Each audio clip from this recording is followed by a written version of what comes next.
Hey Stamp friends, welcome to the Joy of Stamping with Rachel. I'm Rachel Coon and today is our Fun Fold Friday. Today I'm using this supremely awesome stamp set to create a really fun pop out Z fold. I'll be using this cute little pizza chef here, some of these pizzas, and the You're Supremely Awesome. For all the supplies for this card, visit my blog and you'll have links directly to my online store. Let me go ahead and show you this card and why I think it's so much fun. So we have our You're Supremely Awesome right there in the front where we've pieced it together because it comes in a long line. And then when we open this cute guy, we see the inside where it has this fun way that it can fold, open, and stand, which makes it really nice. And then it has our little pizzas for his background behind him. You're like, where am I going to write? Who's this card from? Well, we flip it over and we'll have a little bit of basic white on the back so you still write a cute little message to whoever you're sending this card to. All right, let me go ahead and set it to the side and we'll get ready to assemble and stamp. I did a little bit of pre-stamping beforehand, but the main thing for this card that you want to know how to do is the card base of how we get that fun cut we have going on. All the measurements will be over on my blog, and if you comment on this video today before midnight for this Fun Fold Friday, you have the chance of winning the card that I make in our video today. So please leave me a comment, tell me where you're from, what you're doing, if you love this stamp set, anything. I love hearing from my stamping friends, so please comment away. All right, so for the card base, I'm using the Lost Lagoon because it matched with my designer series paper, which is this amazing, I want to call it Taryn. I will double check the name, but that also will be in on my blog so you can verify the name of this designer series paper. The paper itself is beautiful. Let me go. It has like it's a foil, so it's a specialty paper. See that shine there, and then you flip it over and it has it on the other side, but more of a white base to it. So super fun paper. But that's how I picked the color for our card base here, the Lost Lagoon. All right, measurement. So we have it measuring score line. So this is a regular card base. It's the 5.5 by 8.5, scored at 4 1/4 is our center. We have 2 1/8 on this side and 2 1/8 on this side, which if I were to run it through my paper cutter, it'd be 6 3/8 on this line here. So that is something to keep in mind. And then we're gonna take this in a paper trimmer and cut it, but we're gonna rotate it. So I'm gonna get my paper trimmer in. And we're going to set it right here so you guys can see still. And then we're going to, so it's going the long way, 8.5. Then we're going to turn it, so it's now in the 5.5. And we're going to measure at 2 1/8. So we'll go up to the 2, and then I just scoot it to the first long dash, one long dash over, and this line is 1/4. So right before that is the 2 1/8. Then we're going to grab our blade, that is the darker one, that's for cutting, and I'm going to cut from the score line 2 1/8 to that 6 3/8, so all the way through the middle score. And I'm going to go up first, and then I'm going to get to my spot where I can see it, and I'm going to stop it to match that score carefully, and then I'm going to come down and finish scoring it, or cutting it, sorry, to the next score line there. Right about there. That should be good. Open it up, double check. I missed a little bit on that, guys. So I'm going to go up just a little bit further to get that final bit. And I could use my paper snips if you're too numerous because you don't want to go too far over. And that's it for this to make this one amazing. The rest of it is just little bits and pieces of putting it together. So you seriously could do this with so many different stamp sets. In fact, I saw it with a very cute one, and they had the cute little polar bear standing up here and floating. So there's endless possibilities. But while it's still flat, we are going to take our Lost Lagoon ink, and we are going to stamp some pizzas. I'll grab that, and we just need to stamp it in these two center panels. We have the large pizza, and we have a smaller pizza. I always like to do my large image first, and then fill in with a small. And so I like to have it angled, so I'm going to have this one going that way up, turn it around this way so it's going lower and to a different angle there. We'll grab the small one, have him going a different angle so he's now facing down, and this one I'm kind of have more facing up and just not lining it up so not completely in a row. Okay. Now I'm going to keep it flat, even though it's easier to see what's happening when it's all folded, but that's okay. We're going to keep it flat so it's just easier to work with. Let's grab our designer series paper. We'll need a side panel here, and then a front panel for this guy. And then we're going to put on these two pieces here. And you can decide how you want this. If you want this to be the same for the front, I like it so it has a dark behind him. And if you want to change it up any way you want, but this is how I have mine laid out, like so. And then we will glue those on with some liquid glue. This one's running low, so I might need to grab another one. We'll see. Flip it over, go around in the edges, give it about 1/4 inch so it has some squish room with that liquid glue. Oh no, you see my ink was still wet from here, but I'm gonna call it good because we're just gonna cover that up, I think. We'll go like that. We could have flipped it over maybe, but I already had glue. So right there you can kind of see when we're getting smudge lines from that ink. That's okay. We'll make it work still. I'm trying to think if I had another piece cut, but we don't. Okay, these are just little squares. These are 2 inch by 2 inches here, because that was 2 1/8 by 2 1/8. So to keep our outline, we're down to 2 by 2. Oh, let's see if I did it again. Don't put it on the pizza. The pizza looks like it's still just wet. I had super inky or juicy Lost Lagoon. I think I refilled it not too long ago, and it just has really kept that wetness. Okay. There we go. Let the glue on this guy. Flip him over. And we're going to let this dry for just a minute while we go ahead and worry about the next step. While that's drying, though, I am going to flip it because on the back side of this one is where our basic white's going to go. Grab your, here we go, Stampin' Still Plus. Do a little bit in each corner.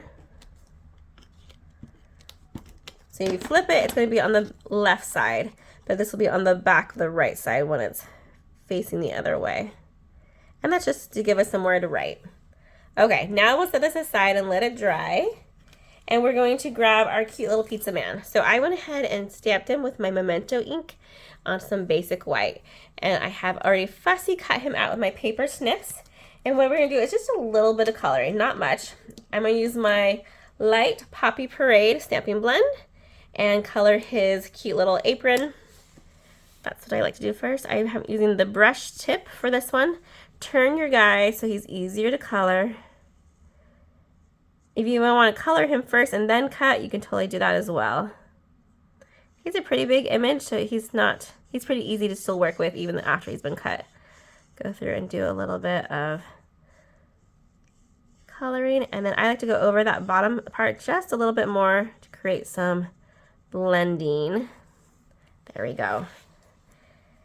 Then we're done with that color. We're going to grab the dark Poppy Parade, and we're going to go ahead and use the little nub side this time to color in our pepperoni. This could be anything. You can make this Canadian bacon if you wanted. I'm trying to think of like other circles things, but olives. This could be an olive pizza if we made it black. Green olives, maybe even onions. You can get away with it. Pepperoni definitely is the most popular pizza here in America, I would say. I wonder what's most popular everywhere else. If you're from another country, let me know if pepperoni is a favorite over there or if you guys have other toppings you guys use. Okay, pepperoni's colored in, looking cute. Now let's go ahead and do our cheese. For that one, I'm using just a light Daffodil Delight. Any shade of yellow, though, that you have probably would work. The dark one with Daffodil. I'm using the nub side because it is such a small area that I don't want to go too crazy. Okay. Create a cheese-like look there, which mozzarella cheese is white, so you could probably get away with not even coloring that in. But I wanted a little bit of differentiation. Oh, and I think, let's see. That's my dark crumb cake. I've placed my crumb cake somewhere else. This is what I used for my crust, and I need my ivory again. So I think I put a lot of my blends away. This is gray granite. I'm gonna use it for my tray, and I believe it's gray granite light. So let's go right there over it. While this is when it's out, we're gonna go ahead and do his outfit. So I'm gonna do his cuffs with the gray granite, both of his cuffs, and then I'm just gonna do outlining. So I'm gonna use the nub side and go around the top of this outline here on the little creases of his hat. And then I'm gonna go around his collar, down on his outfit, along his sleeve lines on the outside, but not on this inside part here.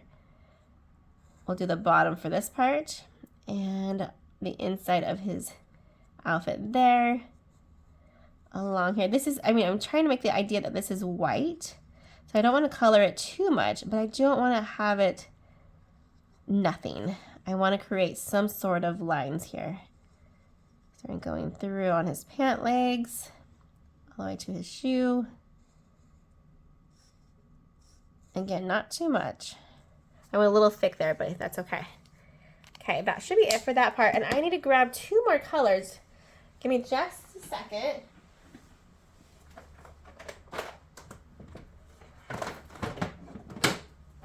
I was doing cleanup this morning, and it looks like I put things away before I need to put them away. So let's see if I can find them in my cases here. We just need a skin tone, which I have lots of choices for skin tones. Let's do a practice of this guy and see if that looks good. Okay, for this guy I used ivory, but this one is SU 900. So we're just going to use that color in his hand and a little bit on his face. Yeah, he's a little bit more tan than ivory, than my original guy, but that's okay. Get nice and blended, and then on his cute little hand here. I did not worry about fuss and cutting right where his arm is. I thought that wasn't needed. And then a crust color. I had used light crumb cake. I found it, so let me go ahead and use that again, but it's up to you. Use what colors you have, or be creative and create your own color scheme.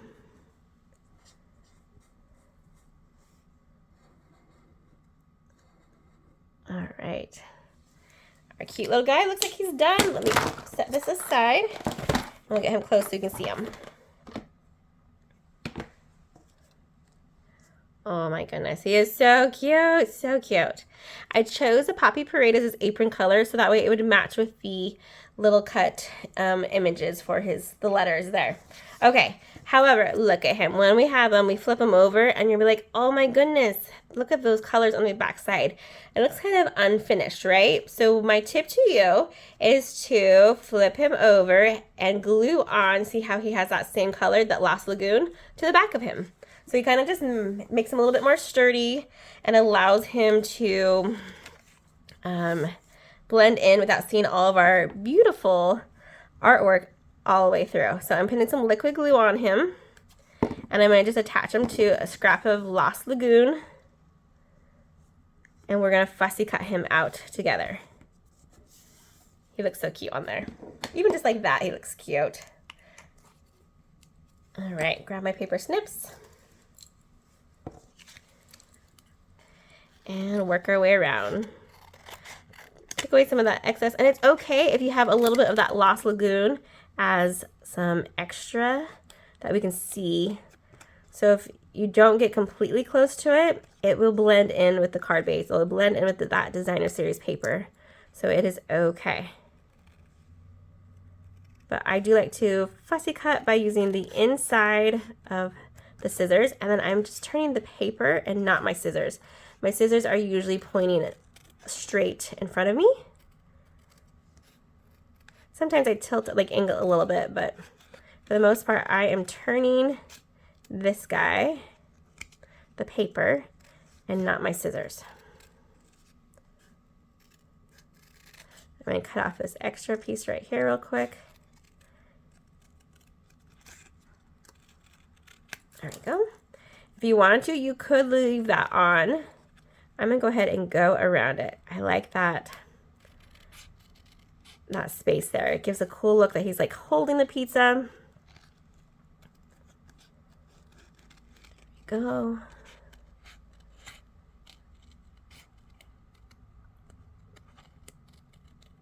And trim off that piece.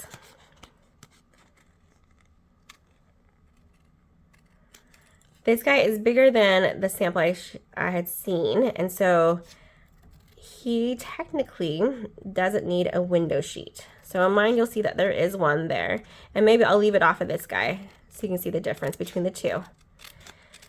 The idea of the window sheet was to create like a floating image above that fun fold there. But since he is so large, he isn't really floating. He's definitely standing. Let's even get that off. Okay. Let's grab our card base back in now that he's ready. And actually, before we do that, let me show you. So here's the window sheet piece. So if I needed to, I could attach him here and put him so he's kind of like on top of the fold there instead of on it. Maybe we'll try that. Maybe we'll give that a try and see how it looks. I'll let you know. So I went ahead and I stamped in the Memento Black, the You're Supremely Awesome. And I'm just taking my paper snips and I'm trimming to make as straight as line as I can. If I really want to, I could use my paper trimmer at this point, but I like imperfect things, so I'm okay with just fussy cutting it and trimming it down. You could even make it bubble letters and have it going around some of it instead, making it close. And then we're going to cut the words in between. So we have the awesome, we'll separate that guy, and we'll separate the your from the supreme. There we go. All right. Let me get these guys out and put the card base back in. And we need to fold it now. So we're going ahead and fold this part.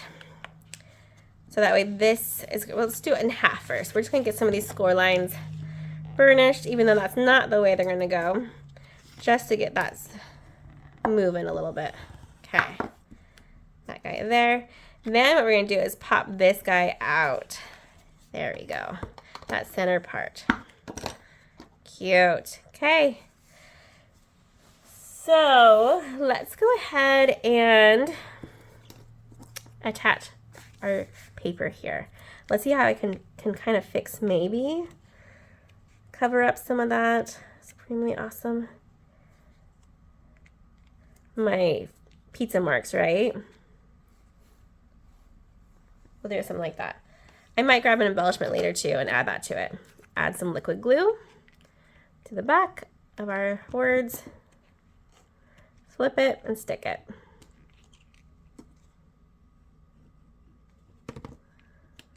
And you want these to be at different angles. You want it to be straight on. You want it to look like it's slanted, either going up or down. Just a little bit. You want it to be playful. Pizza should be playful, right? Right. I've been wanting to play with this guy for a long time, and I finally had a chance to get him out. He is in the annual catalog, and so if you're like, oh no, I haven't seen him yet, that's where you'll find him. He's hanging out in there. All right, let's grab that window sheet. If I didn't lose it, there we go. And let's look at this placement a little bit. So here's what we could do. I could have him on top of here with the window sheet, right? That's how that would work. You'd have this attached here and have that come in behind it like that. So that's a way to get him to look like he's standing without having to be attached to anything. I kind of like him the way I have him, where he's in here. But let's go ahead and give this way a try and see what we think. Okay, for this part we will need a blue dot. That's one of the easiest ways to attach window sheets. So I'm going to put that right here on the bottom, or some very strong double-sided adhesive. Liquid glue does not work the best on window sheets, so we'll go ahead and slide this part in. We'll go about halfway down. So we have about 2 inches up, 1 inch down, or vice versa, depending on how big your image is. Then for this guy, I can grab a glue dot on him. In fact, we'll do a couple on his backside. So I'm taking my strip of glue dots and I'm just pressing it down on him. And then we'll see if we can't nicely remove it. There we go, 2 of them right there. And let's line it up. So it looks like he's just standing on top of our pizza area. Okay, moment of truth. Let's see if it worked. If I glued him down a little bit, his glue dot was too high on his backside. Here, we're gonna make a paper band-aid for that glue dot. We'll put a scrap of this Lost Lagoon and we'll just cover it up. Nobody will know. There we go. Okay, now he should be able to just hang out above. Oh, he's cute up there too. You're supremely awesome with this pizza right there. Oh, so cute. Okay, 2 ways to make the card. It's super fun and cute. Ignore my little fun extra spots there. And the way that it would ship would be something like this, where someone would grab it or be in the envelope this way and they would just see this and then they would open it up and see his awesome. Oh, I lied. Sorry. This is how you'll see him in the envelope. He's there. So he's always there. But then he looks like he just is moving as he goes from the front to the inside. Oh, so cute. I hope you guys have loved learning how to make this fun fold. Give it a try and let me know what you think. Have a great weekend and happy stamping, everyone. Goodbye.